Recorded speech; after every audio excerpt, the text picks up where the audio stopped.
Всім любителям авіації привіт! Сьогодні ви побачите, як я створював в цьому відео свій літак. І так, все почалося з пінопласту. Вирізаємо дно нижнє, яке буде являти форму літака. Тут в принципі все дуже просто. Листи потолочки склеїмо між собою. І утворюється такий от шаблончик великий. Далі примірно робимо профіль. А після примірки створюємо воздухоканали. Це перше, що створювалося. Потім ставилися стінки для місця, де знаходився акумулятор. Ну і далі місце, де знаходився двигун. Робився головний двигун маршовий. Потім верхня кришка тунелю. В цій кришці робилося спеціальний такий приспособа для підсмоктування повітря. Ну а зверху ставився допоміжний двигун, який би створював розрідження ззаді. Як ви бачите, ось так це все виглядало. Там йдуть канали воздушні. Ну оцей кармашок для підсосу повітря. Ну і сам двигун. Ну а далі ставилися профілі. Передня кромка. Така доволі велика. Отак були розташовані двигуни. Потім задні ребра, у них були отвори, щоб повітря циркулювало. І вже почав робити, і так робилося ззаді хвіст. Це приміряв кабіну. Тут далі і була ще примірка. Встановлені бокові ребра, теж бачите, з отворами. І потихесеньку почав обшивати літак. З обшивкою було все просто. Тут форма проста. Прокладав проводи від сіромашинок. Ну і тут, як бачите, нічого такого тяжкого немає. Тут, так як всі кусочки обшивки були прямокутні, так що обшивати такий літак дуже просто.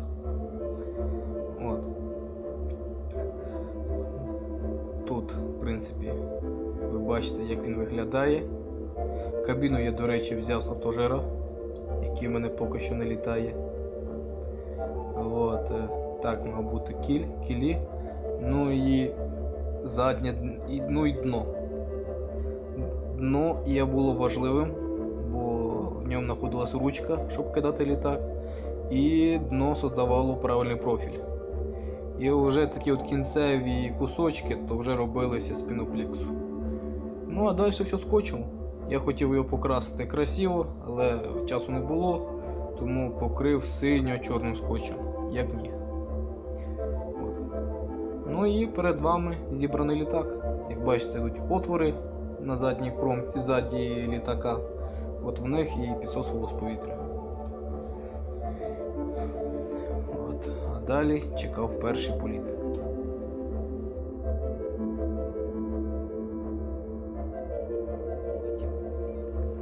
На завод. Він не полетить взагалі, ти не розумієш. Це бред. Ця фігня нікуди не полетить.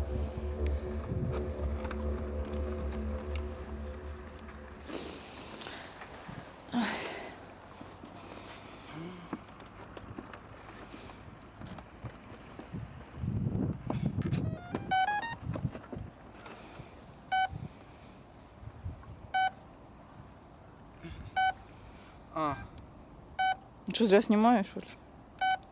Ні, чекай. Я забув.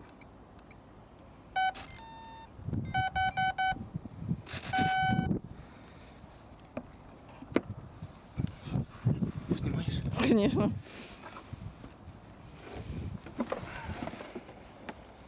Ну от, буде перший польот цього літака. Зараз, якщо полетить, то буду про нього говорити після польоту. А так, дивіться. Ось такий від. Ви щоб він на завод не полетів.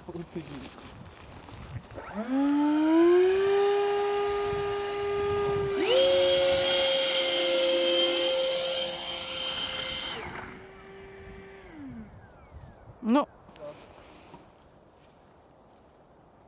Давай.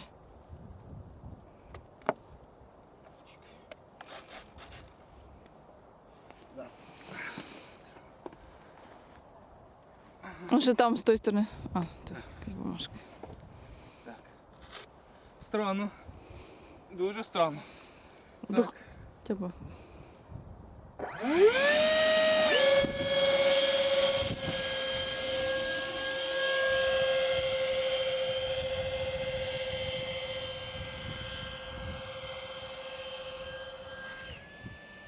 Грається легко.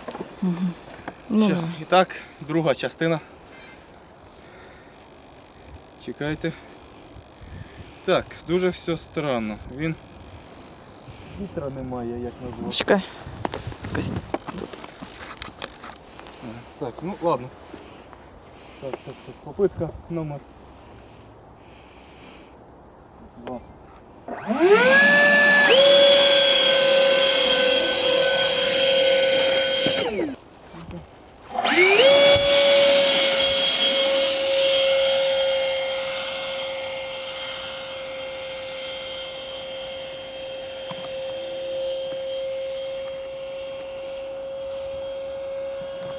Снимаешь, да?